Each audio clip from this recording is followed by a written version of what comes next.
جو بچے ہیں سنگ سمیٹ لو سیزن 2 آخری قسط۔ آمنہ کو روم میں شفٹ کر دیا گیا تھا۔ آج شام میں ان کی چھٹی ہو جانی تھی۔ ڈاکٹرز کے مطابق فی الحال وہ گھر جا سکتی تھی۔ ہاں، ان کے کینسر کے علاج میں بہت جلدی کیے جانے کی ضرورت تھی۔ اس نے اپنے حواس قابو میں رکھتے ہوئے کل آمنہ کے معالجین سے میٹنگ کے بعد ہی امریکہ میں چند بڑے ہسپتالوں سے انٹرنیٹ کے ذریعے رابطہ کیا تھا، اور وہاں سے ملی ہدایات پر عمل کرتے ہوئے اس نے آج صبح سویرے ہی آمنہ کی تمام رپورٹس ان کو ای میل کر دی تھیں۔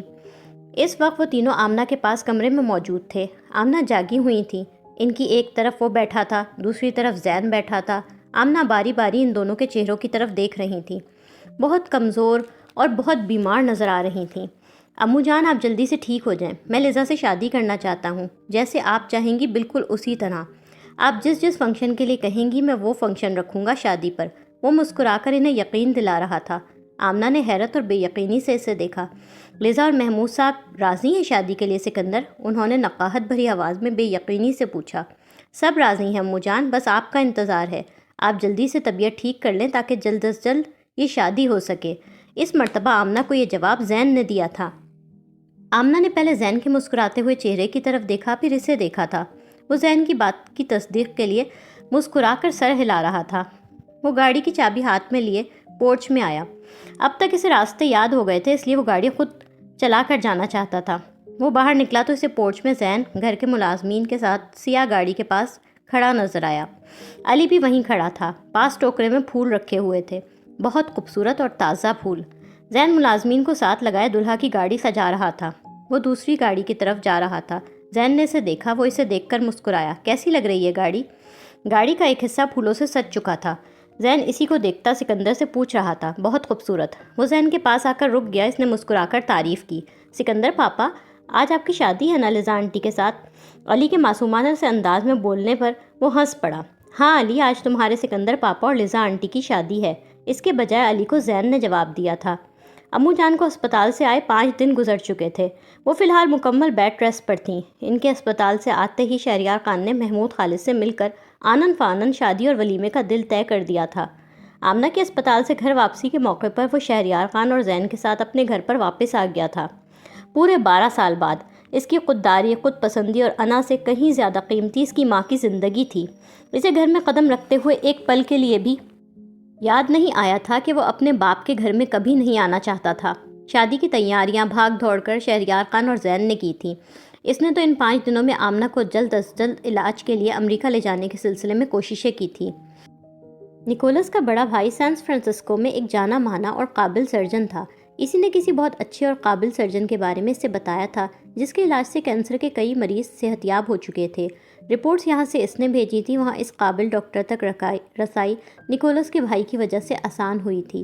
آمنہ کی رپورٹس دیکھنے کے بعد اس ڈاکٹر نے خاصی امید دلائی تھی کہ ان کا علاج ابھی بھی ممکن ہے اور وہ ایک مرتبہ پھر اس موذی مرض سے صحت یاب ہو سکتی ہیں۔ آج سے ٹھیک 15 دن بعد اسے آمنہ کو سان فرانسسکو لے جانا تھا۔ شہریار خان بھی ان لوگوں کے ساتھ جا رہے تھے۔ کل رات یہ سب کنفرم ہوا تھا، اور رات جب اس نے شہریار خان اور زین کو یہ بات بتائی تھی تو ان دونوں کے مایوس چہرے پر امید جگمگانے لگی تھی۔ امو جان ٹھیک ہو جائیں گی نا سکندر؟ زین نے رندھی ہوئی آواز میں اس سے پوچھا۔ اس کی آنکھیں آنسوؤں سے بھری ہوئی تھیں۔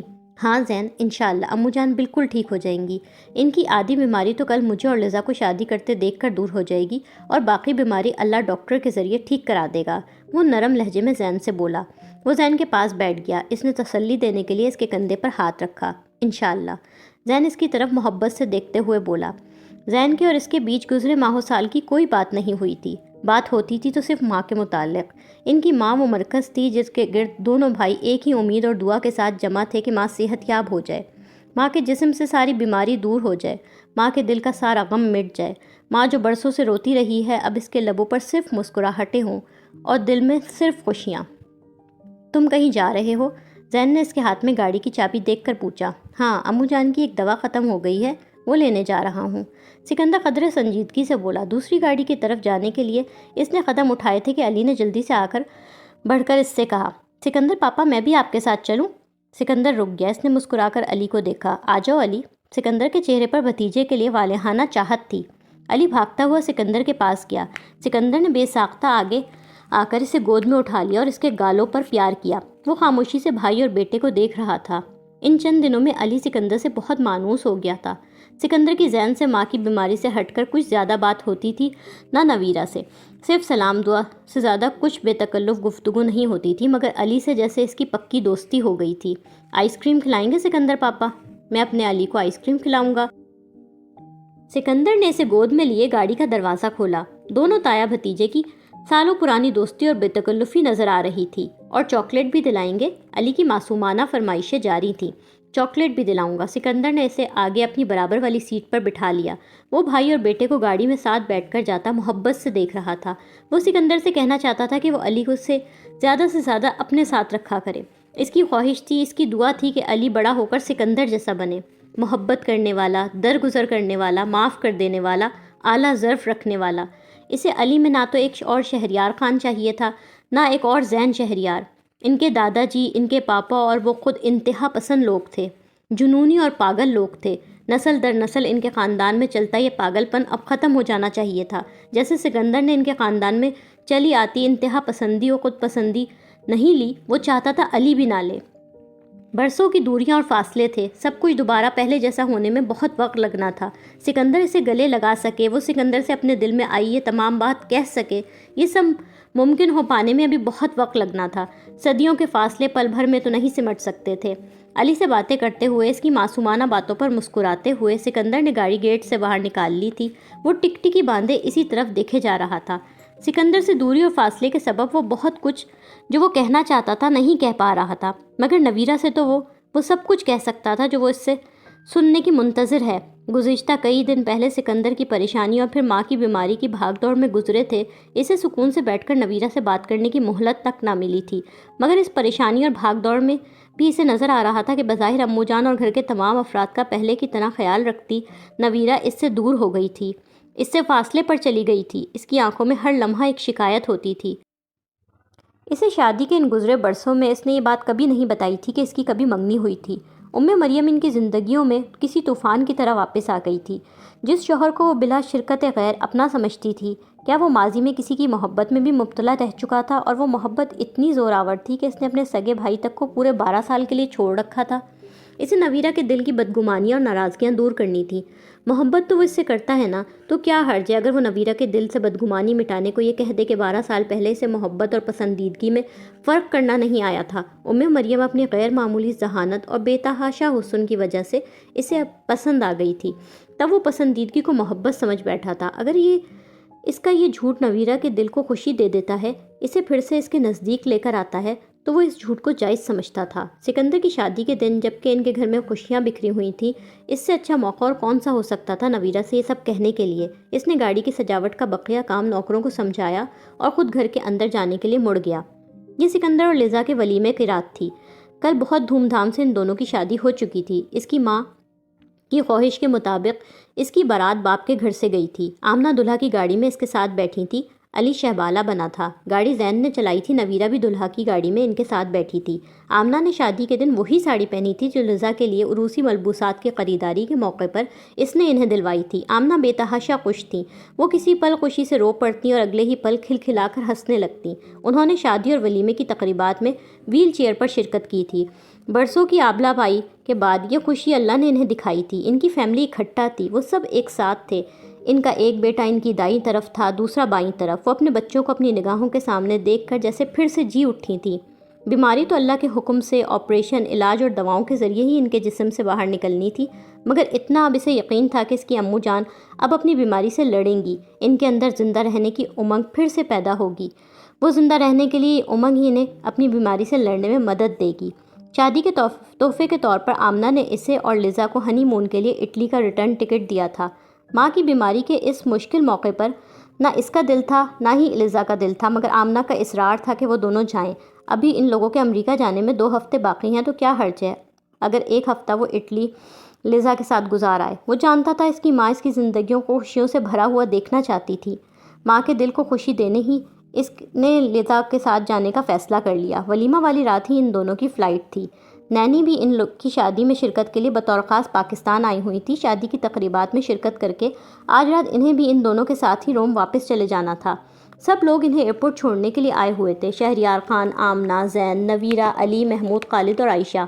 آمنہ ویل چیئر پر بیٹھی تھی، لیزا کے دونوں ہاتھوں میں مہندی رچی تھی۔ وہ اسٹائلش مگر سادہ لباس میں تھی، لیکن اس کی سادگی میں بھی اس کی نئی دلہن ہونے کا پتہ چل رہا تھا۔ لیزا شہریار خان، آمنہ اور نویرہ سے مل رہی تھی۔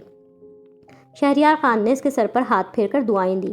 آمنہ نے پیار سے اس کی پیشانی چومی، نویرہ نے پیار سے گلے لگا لیا۔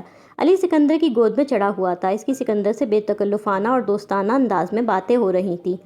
زین خاموشی سے سکندر کو دیکھے جا رہا تھا۔ جب سکندر کی بارات لے کر وہ لوگ گھر سے نکل رہے تھے، اس کا دل چاہ رہا تھا وہ بھائی کے گلے لگ جائے، اسے مبارکباد دے۔ اس پر سب کو سکندر سے گلے ملتے اس نے دور سے حسرت سے دیکھا تھا۔ اس کا بھی دل چاہ رہا تھا وہ اس کے پاس جائے، اسے گلے لگا کر خوشیوں کی دعائیں دے، مگر ایک جھجک تھی جو اسے سکندر کے پاس جانے سے روک رہی تھی۔ نہ جانے سکندر اس کے گلے لگنا چاہتا بھی ہے کہ نہیں۔ سب سے ملنے کے بعد اب لیزا محمود خالد سے مل رہی تھی۔ وہ اسے خوش دیکھ کر بہت خوش تھے، مگر پھر بھی ان کی آنکھوں میں ایک دکھ چھلک رہا تھا۔ اس دکھ کی وجہ وہ جانتی تھی، وہ باپ کے گلے لگ گئی۔ خوش رہو بیٹا۔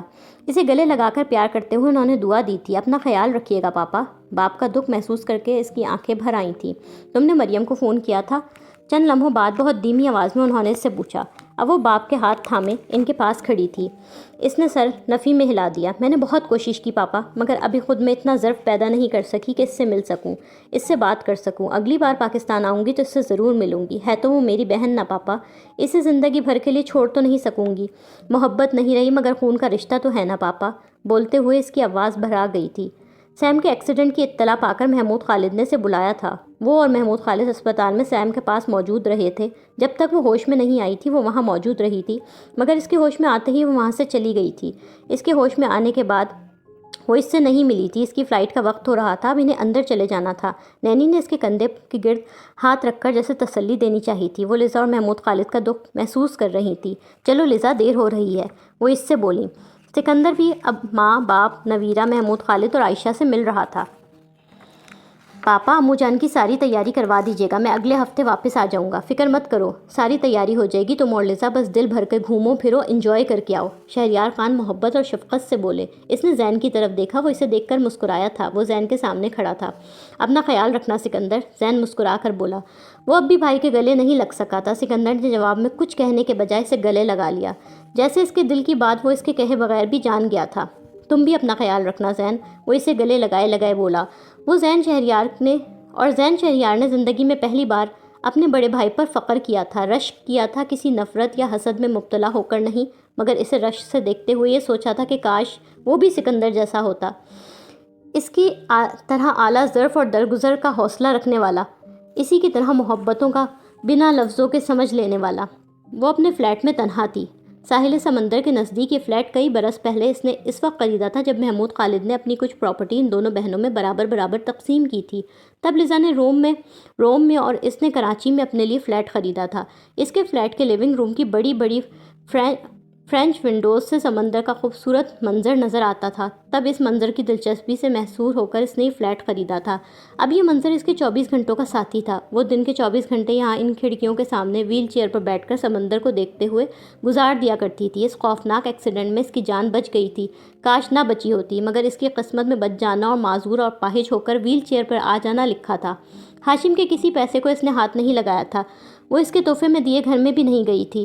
طلاق کے بعد اب اس کا اس کے کسی بھی چیز پر کیا حق تھا؟ اس کے پاپا نے بہت کوشش کی تھی کہ وہ اسپتال سے آنے کے بعد ان کے ساتھ ان کے گھر چلی جائے، مگر باپ کی نظروں سے گر کر، معذور اور اپاہج ہو کر، ایک بوجھ بن کر وہ ان کے گھر کیسے جا سکتی تھی؟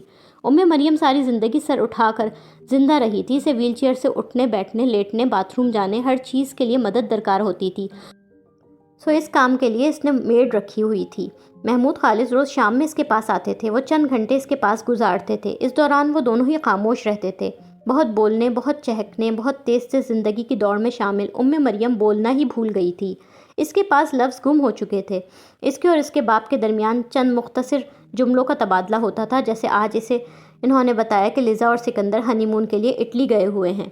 لیزا بہت خوش ہوگی، اس سے سمندر کی طرف دیکھتے ہوئے کھوئے سے لہجے میں باپ سے پوچھا۔ ہاں، وہ باپ کی نظروں میں اپنے لیے دکھ اور مایوسی نہیں دیکھ پاتی تھی، اس لیے ان سے نظریں نہیں ملایا کرتی تھی۔ یہاں سارا دن اکیلے رہ کر پتہ نہیں کیا کیا سوچتی رہتی ہو بیٹا، میرے ساتھ گھر چلو۔ آج پھر جانے سے پہلے انہوں نے اسے سمجھایا تھا اور وہ روزانہ کی طرح پھر انکار کر گئی تھی۔ پاپا مجھے اس قید تنہائی میں رہنے دیں، میں دنیا کا لوگوں کا سامنا نہیں کرنا چاہتی۔ روزانہ کی طرح اسے سمجھانے میں ناکام ہو کر محمود خالد مایوس اپنے گھر لوٹ گئے تھے۔ ماں باپ کیا ہوتے ہیں؟